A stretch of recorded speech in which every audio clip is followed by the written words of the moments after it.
عبداللہ بن عمر اور عبید اللہ بن عمر بصرہ سے گزر رہے تھے ایک جنگ سے واپسی پر، تو حاکم بصرہ نے آپ کو کچھ پیسے دیے کہ یہ مال غنیمت میں جا کے جمع کروا دینا،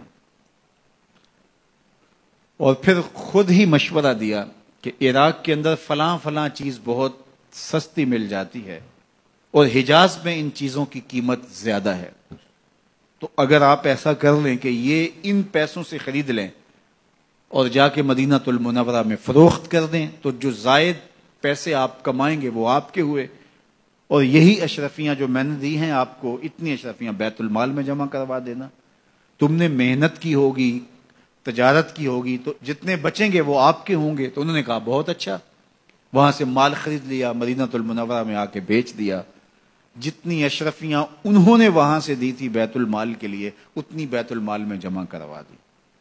حضرت عمر رضی اللہ تعالیٰ عنہ کو پتہ چلا، بیٹوں کو بلایا، کہا کہ سنا ہے تم نے کوئی کمائی کی ہے؟ کہا جی ہم نے تو تجارت کی اور جو مال لیا تھا اتنا مال بیت المال میں جمع کروایا ہے۔ کہا تم بیت المال کے پیسوں پر کمائی کی ہے، وہ پیسے بھی تمہیں بیت المال میں جمع کروانے پڑیں گے۔ یہ عمر ہیں رضی اللہ تعالیٰ عنہ۔ رومی شہنشاہ کی بیوی سلام بھیجتی ہے حضرت عمر رضی اللہ تعالیٰ عنہ کی اہلیہ کو، تو وہ 1 دینار ادھار لے کر کے اس کا عطر خریدتی ہیں اور شیشیوں میں ڈال کر کے ان کو بھیجتی ہیں کہ چلو ایک رواداری کا اچھا ثبوت فراہم کیا جائے۔ تو وہ واپسی پر انہی شیشیوں کے اندر قیمتی موتی بھر کے بیچتی ہیں، جواہرات بھر کے بیچتی ہیں۔ حضرت عمر رضی اللہ تعالیٰ عنہ فرماتے ہیں لاؤ یہ سارے جواہرات، سب کو فروخت کرتے ہیں، 1 دینار اس کو دیتے ہیں، باقی بیت المال میں جمع کر دیتے ہیں۔ تو جب اپنی زندگی اتنی محتاط ہوگی، اتنی خوبصورت ہوگی، تو پھر کس طرح کوئی گورنر زیادتی کر سکتا ہے؟ تو حضرت سیدنا عمر رضی اللہ تعالیٰ عنہ نے اپنا طرز زندگی اور انداز معاشرت اتنا سادہ اور اتنا خوبصورت رکھا کہ اس کے مطابق تمام گورنروں کو ڈھالنے کی تلقین کی۔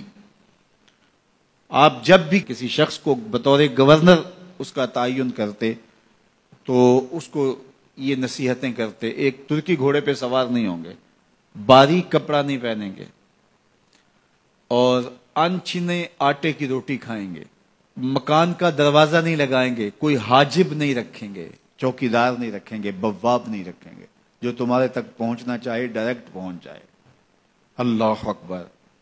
اور پھر جب کسی کو متعین کیا جاتا اس کی جائیدادیں لکھ لی جاتی ہیں کہ اس کے پاس کتنی جائیداد ہے، وہ حساب اپنے پاس رکھتے، اور جب وہ معزول ہوتا یا اس کا وقت ختم ہوتا تو آپ دیکھتے کہ اب اس کے پاس جائیداد کتنی ہے۔ اگر وہ جو پہلے آپ نے اپنے پاس ریکارڈ رکھا ہوتا اس سے جائیداد اس کی زیادہ ہوتی تو حضرت عمر بقیہ جائیداد بیت المال میں جمع کرتے۔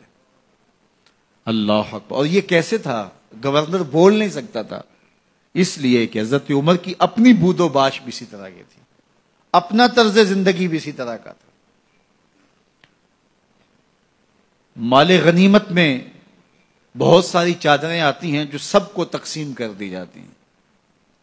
خطبہ جمعہ دینے کے لیے آئے تو ایک شخص کھڑا ہو گیا، عمر خطبہ بعد میں سنیں گے، پہلے یہ بتائیں کہ یہ جو تم نے قمیض پہنی ہے یہ کہاں سے آئی؟ مال غنیمت کے اندر جو چادریں آئی ہیں سب کے حصے میں ایک ایک چادر آئی، آپ داراز قد ہیں، ایک چادر سے قمیض نہیں سل سکتی، تو آپ کی قمیض کہاں سے آئی؟ پہلے اس سوال کا جواب دے دیجئے، پھر خطبہ سنیں گے۔ اللہ اکبر۔ آپ کے بیٹے کھڑے ہوتے ہیں، کہا ایک چادر سے میرے باپ کی قمیض نہیں بنتی تھی، میں نے اپنے حصے کی چادر بھی اپنے باپ کو پیش کی ہے۔ اس نے کہا اب سناؤ، اور ہم سنتے ہیں۔ یہ ہے حضرت عمر رضی اللہ تعالیٰ عنہ کی اپنی ذاتی زندگی۔ ایاز بن غنم کے بارے میں یہ پتہ چلتا ہے کہ وہ موٹے کپڑے نہیں باریک کپڑے پہنتا ہے۔ اس نے گھر کے دروازے پر بواب بھی رکھا ہوا ہے، چوکیدار بھی رکھا ہوا ہے۔ تو حضرت عمر رضی اللہ تعالیٰ عنہ محمد بن مسلمہ کو بھیجتے ہیں، محمد بن مسلمہ جاتے ہیں اور جا کے تحقیق کرتے ہیں تو ایسا ہی پاتے ہیں، تو ان کو وہیں گرفتار کر کے لے آتے ہیں اور حضرت عمر کے دربار میں پیش کیا جاتا ہے، چھڑی اس کے ہاتھ میں دے کر فرماتے ہیں جاؤ تم بکریاں چرایا کرو، تم گورنری کے لائق نہیں ہو۔ ایک گورنر کو بکریاں چرانے پہ لگا دیتے ہیں اس لیے کہ تم نے ان اصولوں سے، ان ضابطوں سے انحراف کیا ہے جو ایک سلطنت کے ذمہ دار کے لیے لازم اور ضروری ہیں۔ دور موجود کے حکمرانوں کو، چاہے وہ عرب کے حکمران ہوں چاہے وہ عجم کے حکمران ہوں، اگر وہ اسلام کا نام لیتے ہیں تو انہیں اپنے اعمال کا جائزہ لینا ہوگا کہ ہم کھڑے کہاں ہیں۔